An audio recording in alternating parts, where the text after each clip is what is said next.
বিড়ি খেয়েও কোন মার্কায় ভোট দিলে জান্নাতে যাওয়া যাবে, একই কথা বললেন। শুনেন ভাই শুনেন। কে যেন বললো যে বিড়ি খাইয়াও যদি পাল্লায় নাকি কিসের ভোট দিলে সওয়াব হবে। তো এখন আসলে ওই তো সামনে নির্বাচনকে সামনে নিয়ে এখন ধর্মকে ব্যবহার করছে। এটাই তো আমরা বলছি যে রাজনীতিতে ধর্মকে ব্যবহার না করা।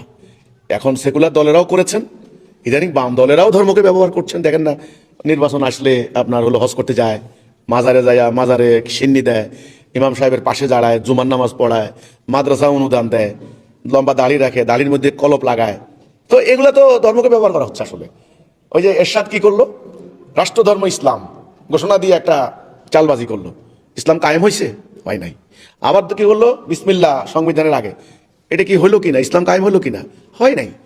ইসলামের যে আদর্শ, আল্লাহর যে কোরআনের বিধান, ওইটা বাদ দিয়া আপনারা যতভাবে ঢিল ছোড়েন কোনো সওয়াব হবে না, কিছু হবে না, গুনাহ হবে।